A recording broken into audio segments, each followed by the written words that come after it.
Fala, meus canábicos! Estamos hoje mais uma vez aqui para falar sobre cannabis medicinal. E hoje nós vamos falar sobre cannabis na adolescência.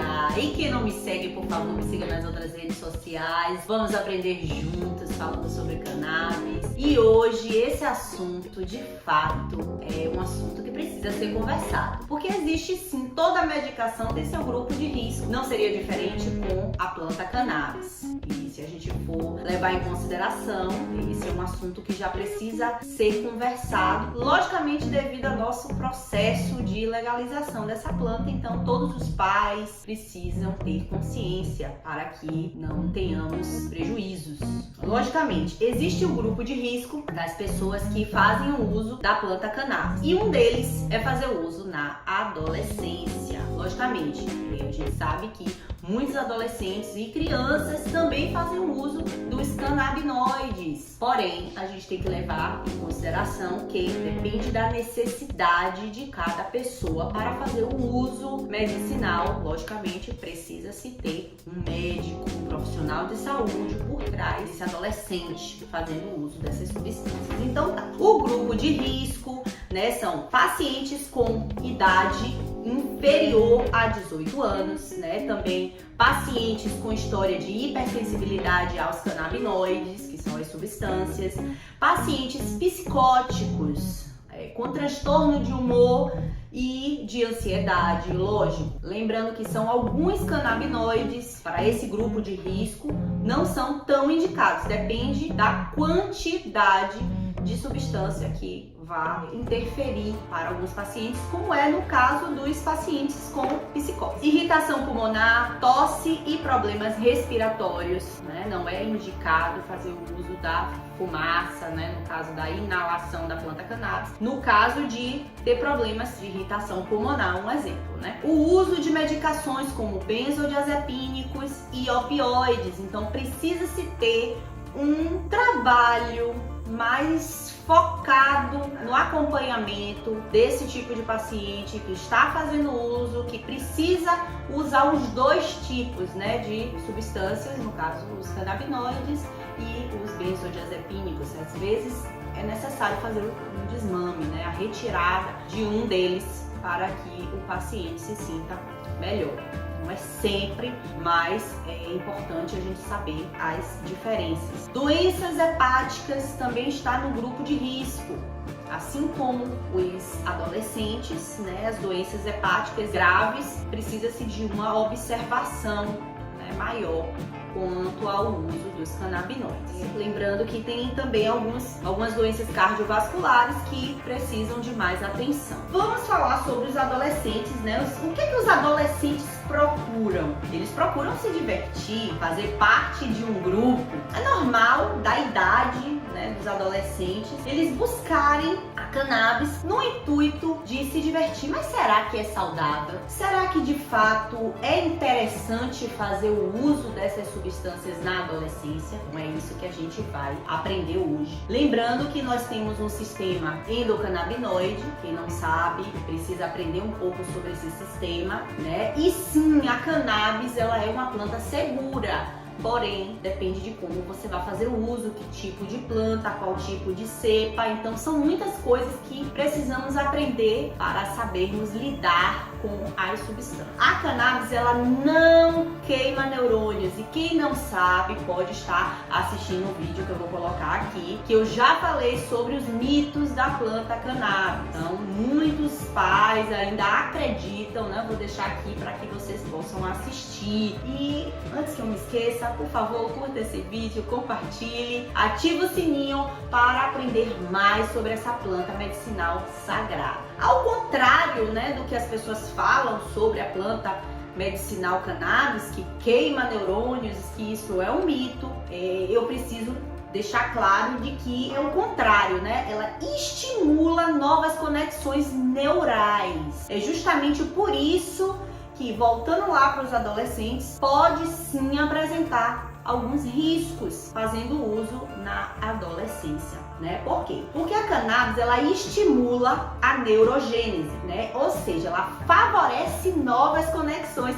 E quando se está no período da adolescência, é que de fato nós temos muita neurogênese acontecendo. Então, pode sim apresentar um certo risco para os nossos adolescentes, né, que são jovens adultos, porque quando se é jovem, as conexões que acontecem com os nossos neurônios estão a todo vapor. Então, isso de fato pode provocar, né, com o uso da cannabis, pode provocar alguns sintomas indesejáveis. E isso, logicamente, que vai trazer um prejuízo escolar, né? E a gente pode perder a motivação e isso pode provocar confusões mentais e um prejuízo, um certo prejuízo, logicamente que isso não é para todo mundo, né? Um certo prejuízo na idade escolar, né? Que ainda não tem como entender as necessidades que ele tem no corpo dele, até porque a idade, né, faz com que as pessoas amadureçam. Logicamente, isso não quer dizer que todos os adolescentes vão ter um prejuízo acadêmico fazendo uso de cannabis, não. Logicamente que nós temos pessoas que são contraindicadas e outras pessoas que são indicadas devido ao seu cotidiano, devido à necessidade da saúde de fazer o uso desses canabinoides. Então, assim, existem alguns casos que, de fato, é melhor fazer o uso dos canabinoides, como no caso de ser um adolescente epilético, né? Logicamente que a gente precisa entender que essa criança, ou esse adolescente, ou esse jovem, é melhor fazer o uso dos canabinoides na adolescência para evitar as crises epiléticas, né? Levando em consideração que existem muitos adolescentes e crianças que se beneficiam dos canabinoides nessa fase, mas não é todo mundo. E existe sim muitas discussões para com esse assunto. Nós precisamos falar dele, né? A prevalência e a concentração de CBD e THC dentro do organismo dessas pessoas vai depender muito de cada ser humano para ela ser segura ou não. Por isso que eu digo que é preciso entender sobre as substâncias primeiro para poder fazer o uso delas. Entender como essas substâncias, esses canabinoides, não somente os canabinoides, mas os terpenos, flavonoides e outras substâncias que se encontram nessa planta vão ser úteis para a sua vida. Entender como é que funciona e como se deve usar. Existem muitos estudos, né, que falam que os adolescentes podem ter prejuízos com o uso dessas substâncias, né? Os resultados mostram, alguns resultados, né, algumas pesquisas mostram que os adolescentes que fazem o uso, né, em demasia dessas substâncias tendem a ter uma espessura reduzida do córtex pré-frontal, né? Ou seja, não somente do lado direito, mas do esquerdo, da área do cérebro que está totalmente envolvida com o planejamento, né? Com a tomada de decisão, com a memória, com a aprendizagem. Então, tudo isso a gente precisa conversar e esperar mais estudos, até porque os estudos atuais são muito recentes para serem assim levados 100% em consideração. A gente precisa de mais estudos para que isso se torne de fato uma verdade, né, nas pesquisas. Então a gente precisa de mais tempo. Algumas evidências científicas, né, eu tenho algumas pesquisas na qual eles falam o seguinte.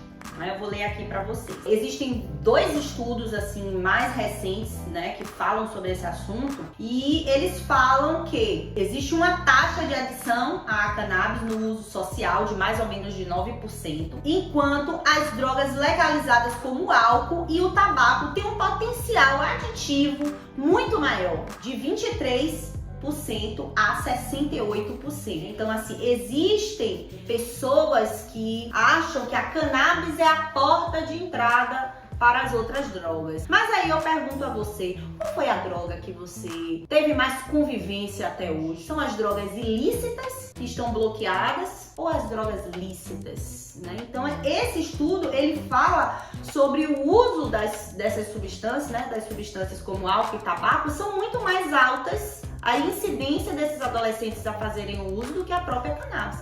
Por quê? Porque a própria planta, você não tem acesso tão rápido a ela.